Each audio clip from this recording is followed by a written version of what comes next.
ഇറാന്റെ മിസൈൽ പ്രഹരത്തിൽ അമേരിക്കയ്ക്ക് വൻ നാശനഷ്ടം. പേർഷ്യൻ ഗൾഫിലെ അമേരിക്കൻ സൈനിക താവളങ്ങൾക്ക് നേരെ ഇറാൻ നടത്തിയ ആക്രമണങ്ങൾ പുറത്തു വന്നതിനേക്കാൾ അതീവ ഗുരുതരമാണെന്ന് റിപ്പോർട്ടുകൾ.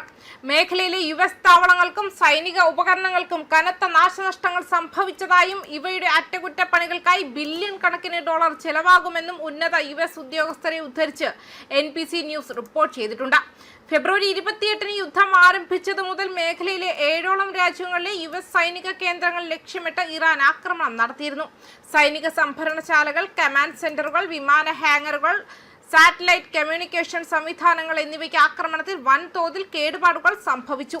റൺവേകൾ, റഡാർ സംവിധാനങ്ങൾ, അത്യാധുനിക യുദ്ധവിമാനങ്ങൾ എന്നിവയും തകർക്കപ്പെട്ടു. അമേരിക്കയുടെ കരുത്തുറ്റ വ്യോമ പ്രതിരോധ സംവിധാനങ്ങളെ വെട്ടിച്ച് ഇറാന്റെ പഴയ F-5 യുദ്ധവിമാനം വരെ ആക്രമണം നടത്തിയത് പെന്റഗണിനെ ഞെട്ടിച്ചിരിക്കുകയാണ്. അതേസമയം നാശനഷ്ടങ്ങളുടെ കൃത്യമായ വിവരങ്ങൾ പുറത്തുവിടാൻ US പ്രതിരോധ വകുപ്പ് ഇതുവരെ തയ്യാറായിട്ടില്ല. വിവരങ്ങൾ കൈമാറുന്നതിലെ ഈ സുതാര്യമില്ലായ്മയിൽ റിപ്പബ്ലിക്കൻ പാർട്ടി അംഗങ്ങൾ ശക്തമായ പ്രതിഷേധത്തിലാണ്. സഭയിൽ റെക്കോർഡ് ബജറ്റ് ആവശ്യപ്പെടുന്ന പെന്റഗൺ യഥാർത്ഥത്തിൽ സംഭവിച്ച ആഘാതം മറച്ചുവെക്കുകയാണെന്നും അവർ ആരോപിക്കുന്നു. യുദ്ധത്തിന്റെ ആദ്യ ആഴ്ചയിൽ തന്നെ സൈനിക നീക്കങ്ങൾക്കായി $11 ബില്യൺ അമേരിക്ക ചിലവാക്കി കഴിഞ്ഞു. ഇറാന്റെ ഭാഗത്തു നിന്നുള്ള ഈ പ്രത്യാക്രമണം അമേരിക്കൻ സൈനിക ബജറ്റിൽ വലിയ പ്രതിസന്ധിയാണ് സൃഷ്ടിച്ചിരിക്കുന്നത്. 2026-ലേക്കായി നിലവിൽ അനുവദിച്ച $838.5 ബില്യൺ പുറമെ ഇറാനിലെ ട്രംപിന്റെ സൈനിക നീക്കങ്ങൾക്കായി $200 ബില്യൺ കൂടി പെന്റഗൺ അധികമായി ആവശ്യപ്പെട്ടേക്കും. യുദ്ധം തുടങ്ങുന്നതിന് മുൻപ് തന്നെ പ്രതിരോധ ബജറ്റിൽ 50% വർധനവ് വരുത്തി $1.5 ട്രില്യൺ വേണമെന്ന് ട്രംപ് ആവശ്യപ്പെട്ടിരുന്നു. താവളങ്ങൾക്കുണ്ടായ വൻ തകർച്ച കൂടി പരിഗണിക്കുമ്പോൾ അമേരിക്കയുടെ സാമ്പത്തിക ബാധ്യത ഇനിയും വർദ്ധിക്കുമെന്നാണ് വിലയിരുത്തൽ. അതേസമയം ഇറാന്റെ ഭാഗത്ത് നിന്ന് നോക്കുമ്പോൾ ഈ ആക്രമണങ്ങൾ വെറും സൈനിക പ്രതികാരമല്ല, മറിച്ച് ഒരു തന്ത്രപരമായ സന്ദേശമാണ്. അമേരിക്കൻ താവളങ്ങൾ സുരക്ഷിതമല്ലെന്ന് കാണിക്കുക, മേഖലാതല സാന്നിധ്യത്തിന് ചിലവ് കൂട്ടുക, രാഷ്ട്രീയ സമ്മർദ്ദം സൃഷ്ടിക്കുക, നേരിട്ടുള്ള യുദ്ധമില്ലാതെ എതിരാളിയെ ക്ഷീണിപ്പിക്കുക, ഇവയൊക്കെയാണ് ഇത്തരം ആക്രമണങ്ങളുടെ ലക്ഷ്യങ്ങളായി കാണപ്പെടുന്നത്. വില കൂടിയ മിസൈൽ പ്രതിരോധ സംവിധാനങ്ങൾ വിന്യസിച്ചാലും കുറഞ്ഞ ചിലവിലുള്ള ആക്രമണ മാർഗങ്ങൾ ഉപയോഗിച്ച് എതിരാളിയെ സമ്മർദ്ദത്തിലാക്കാമെന്ന അസമമിത യുദ്ധതന്ത്രമാണ് ഇവിടെ പ്രകടമാകുന്നത്. അമേരിക്കയ്ക്ക് ഇത് സൈനികത്തെക്കാൾ വലിയ രാഷ്ട്രീയ വെല്ലുവിളിയുമാണ്.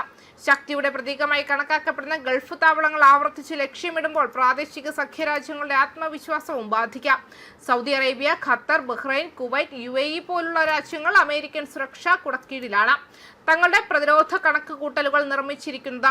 ആ സുരക്ഷാ കുടയ്ക്ക് വിള്ളൽ തോന്നിയാൽ മേഖലയിലെ ഭൂരാഷ്ട്രീയ ബന്ധങ്ങൾ തന്നെ പുനഃക്രമീകരിക്കപ്പെടാൻ സാധ്യതയുണ്ട്.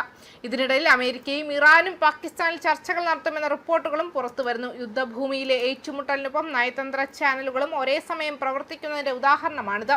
ഒരു വശത്തെ ആക്രമണങ്ങൾ തുടരുമ്പോൾ മറുവശത്ത് ചർച്ചകൾ നടക്കുന്നത് ഇരുപക്ഷങ്ങളും പൂർണ്ണ യുദ്ധം ഒഴിവാക്കാൻ ശ്രമിക്കുന്നുവെന്ന സൂചനയായി കാണാം. എന്നാൽ ചർച്ചകൾ ഫലപ്രദമാകാൻ നിലത്തുള്ള യാഥാർത്ഥ്യങ്ങളും രാഷ്ട്രീയ സമ്മർദ്ദങ്ങളും സാമ്പത്തിക ചിലവും എല്ലാം നിർണായകമാകും. ഈ മുഴുവൻ സംഭവവികാസങ്ങൾ ഒടുവിൽ ഒരു വലിയ സത്യം ഓർമ്മിപ്പിക്കുന്നു. ആധുനിക യുദ്ധത്തിൽ വിജയമോ പരാജയമോ വെറും ബോംബുകൾ വീണ സ്ഥലങ്ങൾ കൊണ്ട് മാത്രം അളക്കാനാവില്ല. എതിരാളിക്ക് എത്ര ചിലവുണ്ടാക്കി, എത്ര അനിശ്ചിതത്വം സൃഷ്ടിച്ചു, എത്ര രാഷ്ട്രീയ സമ്മർദ്ദമുണ്ടാക്കി, എത്ര കാലം നിലനിൽക്കുന്ന ക്ഷീണം സൃഷ്ടിച്ചു, ഇവയൊക്കെയാണ് നിർണായക മാനദണ്ഡങ്ങൾ. പേർഷ്യൻ ഗൾഫിലെ ഈ പുതിയ അധ്യായം ലോകത്തിലെ ഏറ്റവും ശക്തമായ സൈനിക സംവിധാനങ്ങൾക്ക് പോലും പുതിയ തരത്തിലുള്ള വെല്ലുവിളികൾ നേരിടേണ്ടി വരുന്ന കാലഘട്ടത്തിലേക്കാണ് ലോകം കടന്നതെന്ന് സൂചിപ്പിക്കുന്നുണ്ട്. ന്യൂസ് ഡെസ്ക് കർമ്മ ന്യൂസ്.